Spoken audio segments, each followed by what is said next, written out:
borderline wrong. Hello! Today, me and my co-host Cassidy will be discussing borderline personality disorder, and later we will have interviews with people experienced in the disorder. We decided to start this podcast due to the misconceptions surrounding people with borderline. People with BPD are not inherently abusers and deserve to be loved.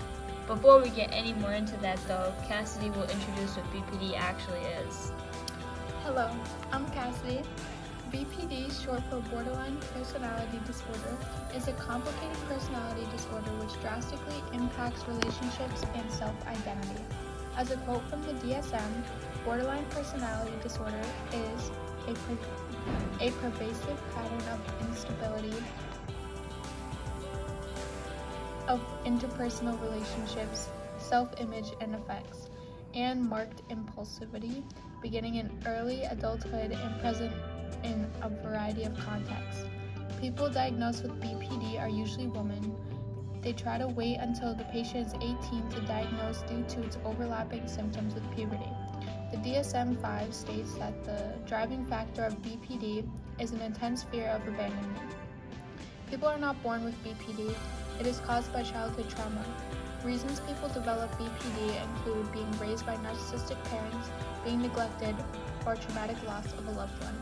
The criteria for being diagnosed with BPD includes the following: chronic feelings of emptiness, emotional instability, frantic efforts to avoid abandonment, identity disturbance, impulse behavior, anger control problems, unstable and intense relationships, suicidal behavior, paranoid ideations, and dissociation.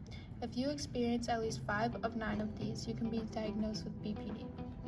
These symptoms place a lot of emotional pain onto the patients and therefore lead to many risk factors. People with BPD are likely to also suffer from other mental health disorders such as anxiety and depression. 8 to 10% of individuals diagnosed completed suicide. Many more have attempted, which results in permanent physical injury. Borderline personality disorder is a devastating disorder, which can be fatal if not treated. This is why there needs to be more representation, and it's why we're talking about it today. People with BPD are frequently villainized due to the media representing them as manipulative people. People with BPD are people who have been traumatized and are trying to heal every day. Although people with BPD may have mood swings and occasional anger outbursts, with communication, a relationship with someone who has this disorder can be just as happy and fulfilling as any other. Today we have brought in someone with BPD to talk about their experiences. Hi, my name is Taylor and I have been diagnosed with BPD for 3 years, although I've shown symptoms throughout my entire life. Hello Taylor, would you mind talking about how you decided to get tested for BPD? Of course. I was always heavily attached to my boyfriends, and I would obsess over them constantly. If they didn't answer the phone, I would burst out into tears. I would declare that they were abandoning me and they were the worst person on this planet. But then they'd answer me in an hour, and my emotions would switch drastically. I'd wipe my tears and idolize them. After being told that these cases of extreme shifts in intense emotions were abnormal, I began to research. Wow. That sounds very difficult to deal with. Yes, it is very hard to maintain relationships since they become unstable quickly once they become my favorite person. Can you please define what favorite person means? A borderline's favorite person is the person they devote all their time and energy into. You don't get to choose who your favorite person is. It could be a friend, but it is usually a romantic partner. They will receive smothering affection, dependency, and even jealousy. This label can often ruin relationships if not dealt with healthily. That makes sense. Can you please talk about how the disorder interferes with your everyday life? Yes, for me my disorder is very prevalent in my life, especially my interpersonal relationships. I have drastic mood swings throughout the day which can be very exhausting. One moment I can be manic and happy, but the next I am lividly angry and suicidal. These constant acts of splitting also makes it difficult to maintain relationships. I also have rapid changes in self-identity, which leads me to change my morals and even appearance frequently. Finally, I dissociate from reality frequently, which makes me paranoid. What are some common misconceptions about BPD? Someone once told me that no one would ever be able to love me because of my instability, and that they should stay away, and that I could only be abusive. But that really couldn't be any further from the truth. BPD does not define a person. Also, with communication skills and a patient partner, a healthy relationship is definitely obtainable. People with BPD are not abusive monsters. Thank you so much for coming in today. You had a lot of good information to share. Anytime, thank you for trying to stop the stigma against BPD. We have one more person to talk to after this break. Feeling depressed, feeling lonely, feeling overwhelmed. Listen to the waves. Let the ocean breeze take you away. Download Calm Now on the App Store for more calming techniques. Next, we'll be speaking to a very experienced behavioral therapist. Hi, I'm Dr. Money. I am a behavioral therapist who specializes in mood disorders. With borderline personality disorder, treatments vary from the severity and complication of the disorder. Everybody is different, and every case is different. Therefore, there is not a single solution to BPD. Symptoms are mainly seen as severe when the behaviors and thoughts lead to impulsive actions. People with borderline symptoms are often not taken seriously and can be dismissed because it's uncommonality. Who is mostly affected by the disorder? Well, anyone with childhood trauma can get this disorder. This disorder does not discriminate. Adolescents who develop the disorder also tend to struggle the most. Ages ranging from 12 to adulthood are at most risk of suffering from suicidal thoughts and tendencies. While having impulsive thoughts and actions, they have a lot of trouble with decision making and maintaining relationships. This impairs their future tremendously. Teenage years are a crucial part of determining the future. Teenagers are expected to decide colleges, friendships, relationships, and even job selection can be a real struggle for people suffering with this disorder. Who is the most vulnerable to develop personality disorder? About 1.4 of the U.S. population suffers with borderline personality disorder. That may seem like such a small number, but in reality, it's not. This percentage does not include people with the disorder who have not yet been diagnosed. Out of that percentage, it is about 75% of women and 15% of men.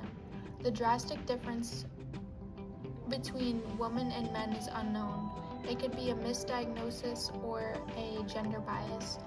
Despite these statistics, the number of men over the years has been increasing and may continue to do so. Is treatment accessible to everybody? Yes, but it can be difficult to attain. The treatments are both expensive and need consistency. About 44% of the U.S. population makes up minorities who have mental illness. And out of that percent, 4.7 never get diagnosed. This is due to many factors including ignorance, financial struggle, fear of being diagnosed, misdiagnosis, and being denied professional help. The percentage needs to be increased because race does not define mental stability or health. What are the treatments for borderline What are the treatments for borderline personality disorder? There are a couple different ways to treat BPD. Dialectal behavioral therapy, also known as DBT, is the most common and effective treatment. It is a cognitive approach that reveals the negative behaviors. Do I keep going? I'm going to start this paragraph over, okay? There are a couple of different ways to treat borderline personality disorder. Dialectal behavioral therapy, also known as DBT, is the most common and effective treatment. It is a cognitive approach that reveals that the negative behaviors are learned behaviors. It enhances mindful and accepting thinking. It also allows the patient to differentiate reality and their thoughts and introduces new coping mechanisms to help with emotional regulation. Medications and hospitalization can be necessary in severe cases. The clients would be transferred into facilities where they would be supervised and have access to forms of talk and therapy. They may also suggest exercise or meditation to allow the body to relax as well as the mind.